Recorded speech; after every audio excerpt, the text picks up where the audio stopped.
Alors, bonsoir tout le monde. Alors j'ai le plaisir et l'honneur de présenter sommairement les résultats des quelques mois de travail que le groupe de réflexion et d'action pour une Haïti nouvelle, le GRAN, devenu le 12 avril dernier GRAN Monde, a réalisé autour de la reconstruction d'Haïti. Alors le plan de ma présentation est le suivant. Un premier point où je vais introduire brièvement le GRAN Monde pour ceux qui ne le connaissent pas encore. Un deuxième point où je vais uniquement indiquer les quelques défis fondamentaux auxquels fait face le pays. Le troisième point, donc nous allons exposer brièvement les approches de résolution que nous préconisons pour arriver à une synthèse des propositions qui résultent de notre travail de réflexion et également un sommaire des actions en cours, des actions à très court terme qui sont soit déjà initiées, soit qui seront initiées dans les prochains jours, voire les prochaines semaines. Alors, GRAN Monde répond à une nécessité qui est celle de mieux organiser la diaspora afin de contribuer plus efficacement à la reconstruction d'Haïti. Alors, ce que nous souhaitons au GRAN, c'est d'arriver à une société démocratique, ouverte, inclusive, beaucoup plus égalitaire, dont le développement s'appuie sur l'éducation. Et l'éducation à tous les niveaux, l'éducation sous toutes les formes, incluant, et j'insiste là-dessus, l'éducation citoyenne, capable à terme de se prendre en main. Donc nous voulons un pays qui devient à terme autonome.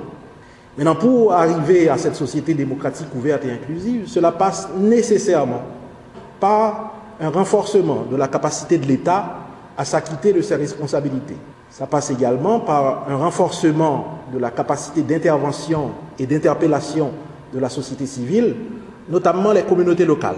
Nos objectifs, d'abord l'objectif général, c'est de formuler des propositions concrètes aux instances concernées par la reconstruction d'Haïti, en se basant sur des réflexions menées selon une approche participative, en mettant à contribution les expertises et sensibilités disponibles tant à l'intérieur qu'à l'extérieur d'Haïti. Et au nombre des objectifs spécifiques, le premier, c'est de promouvoir des actions visant l'édification d'une Haïti nouvelle, moins inégalitaire, fondée sur le droit, le partage, la solidarité, l'éducation, le respect de l'environnement et le culte du bien commun. Le deuxième objectif, c'est de promouvoir au sein de la société civile internationale, ce que nous faisons aujourd'hui, l'amitié des peuples et mettre en place des mécanismes permettant une solidarité internationale plus efficiente à l'égard d'Haïti. Le troisième objectif, c'est de promouvoir le développement d'Haïti par une planification stratégique et une approche participative fondée sur une utilisation efficace des ressources disponibles tant à l'intérieur qu'à l'extérieur d'Haïti.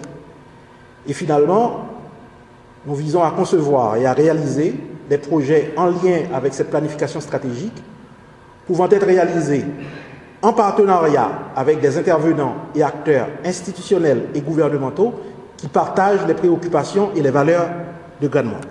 Alors GRAN Monde, schématiquement, se représente comme suit. Vous avez un certain nombre de chapitres, d'abord en Haïti, République dominicaine, Caraïbes, Cuba, USA, Canada, Europe, donc tous les endroits où vivent des Haïtiens. Et les chapitres nationaux ou régionaux sont subdivisés en chapitres locaux. Donc pour Haïti, nous avons envisagé 10 chapitres qui couvrent les 10 grandes villes, en commençant par Port-au-Prince jusqu'à Miragoâne. Et tout ce qui apparaît en rouge sur le diagramme représente des initiatives qui sont en cours pour la création de tels chapitres.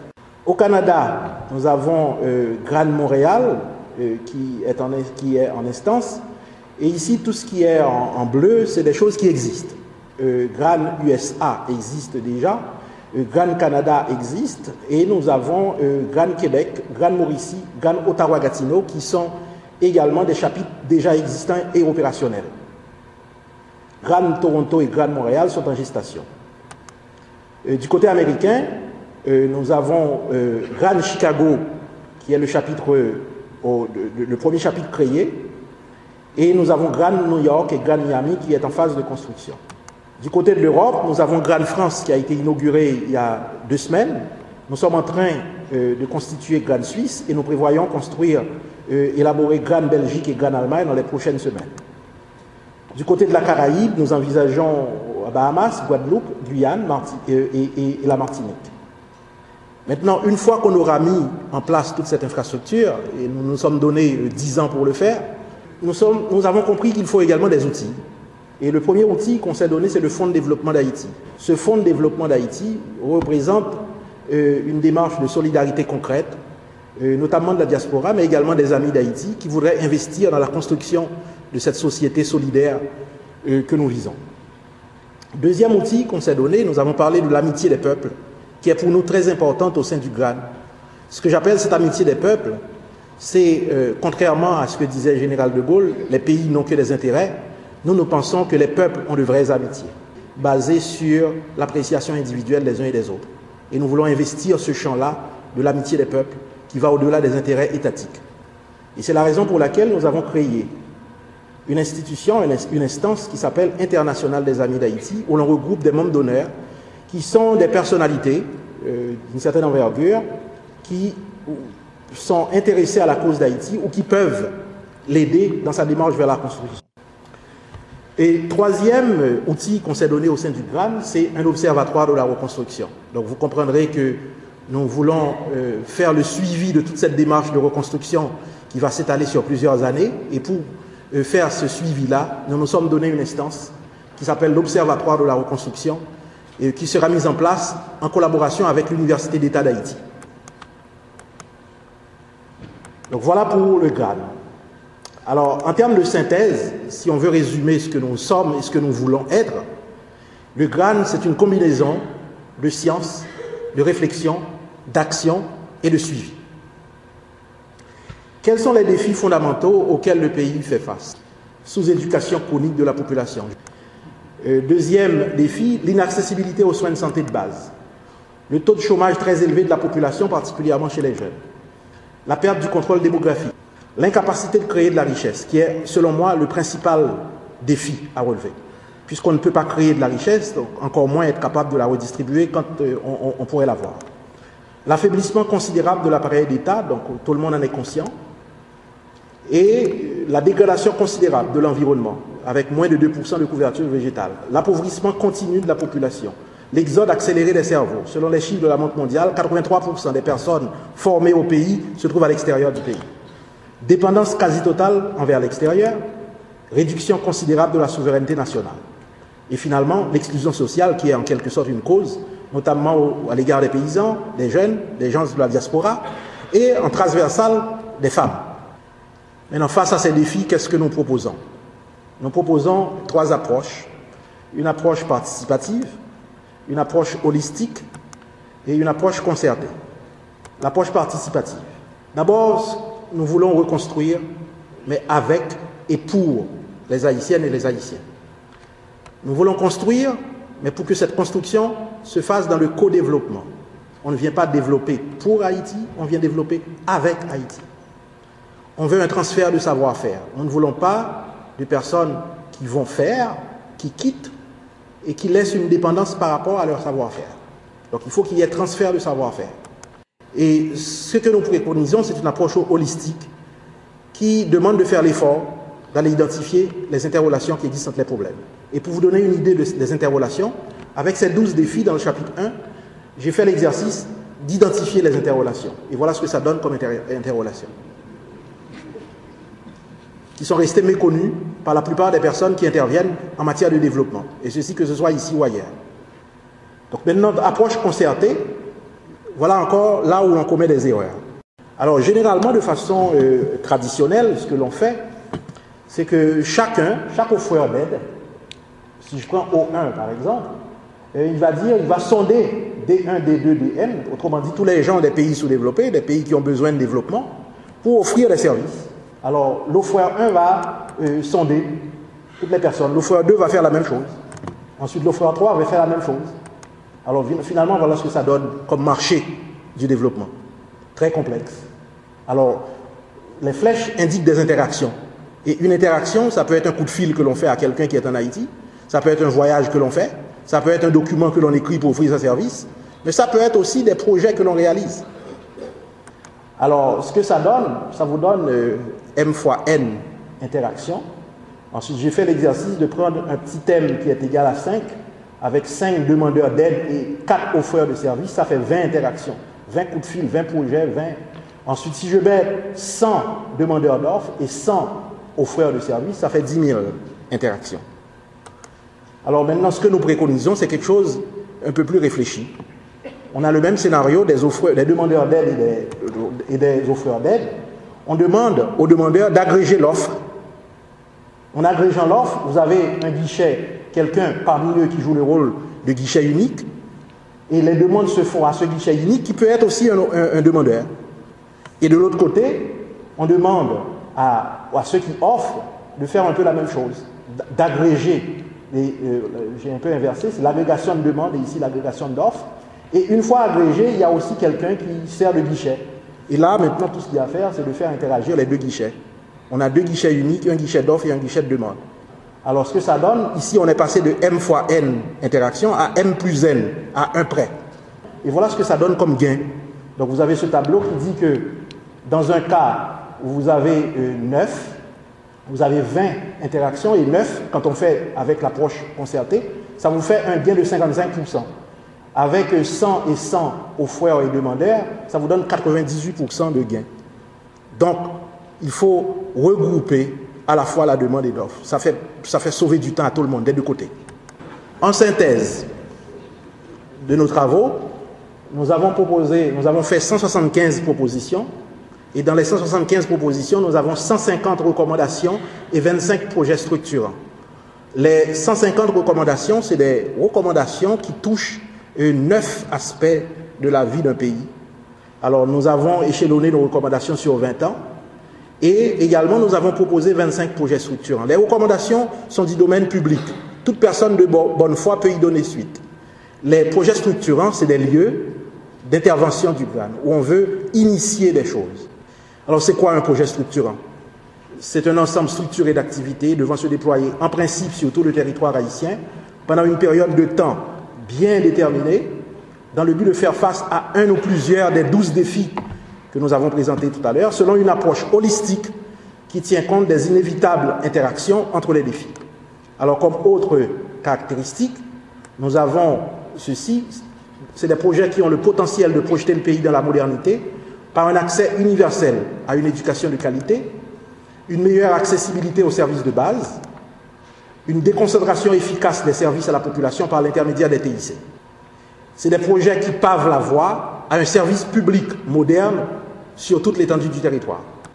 D'autres caractéristiques des projets structurants, ils sont destinés à renforcer l'État, à être réalisés en partenariat avec les instances étatiques, les ONG et les organismes de la société civile haïtienne. Et ces projets visent à accroître l'autonomie des acteurs locaux et nationaux. L'ensemble des projets structurants repose sur un socle de 5 projets phares.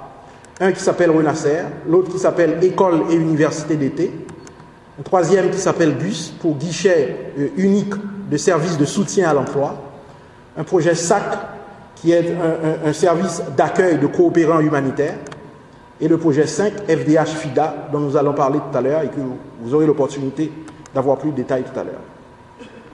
Alors ces projets-là, si je prends le premier, Renacer, qui est au centre, donc vous avez, au départ, vous avez un certain nombre de centres, que j'appelle des centres de ressources, donc qui sont éparpillés dans tout le pays, dans toutes les sections communales du pays. Et l'objectif, c'est que ces lieux-là constituent des lieux d'accès à l'information, à la technologie, à la culture. Mais c'est des lieux uniques, parce que c'est un pays pauvre. Il n'y a pas de moyens de mettre des centres culturels 4-5 dans une même région. Donc on en crée un lieu qui est un centre culturel, mais qui est aussi un centre d'éducation, qui est aussi un centre d'information, qui est aussi un centre pour des activités d'entrepreneuriat. Donc tout ça dans une même localité.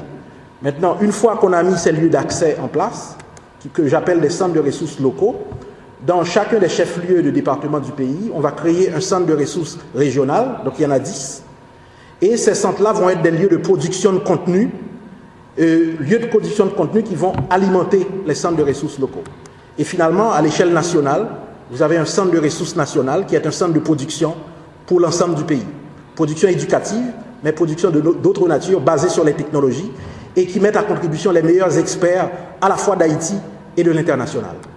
Donc finalement, ça donnerait une structure qui est celle-là, dont on veut doter le pays, de façon à pouvoir rendre possible son développement dans une approche plutôt collaborative, dans une approche de mise en commun des ressources.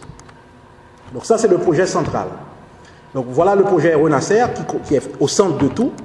Un deuxième projet qui est l'école et université d'été.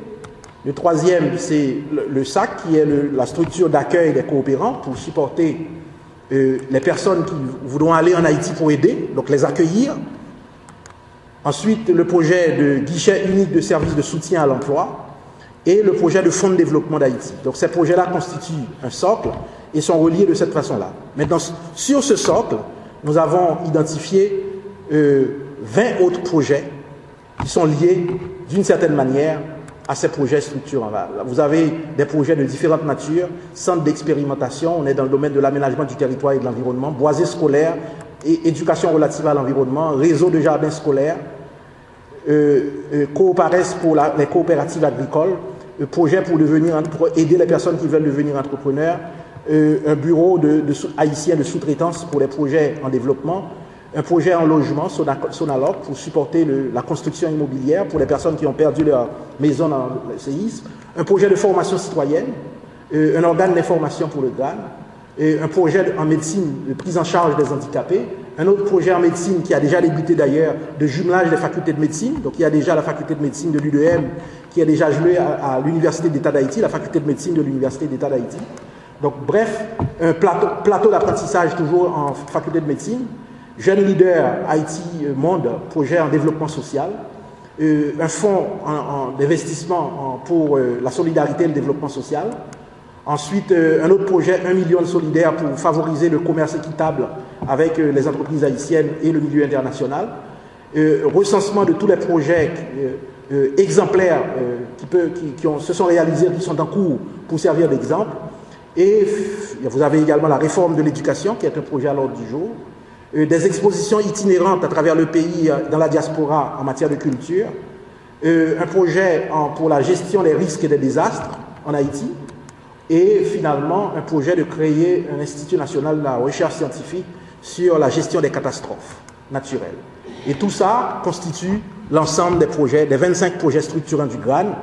Et je fais remarquer que ces projets reposent sur 3 fondements.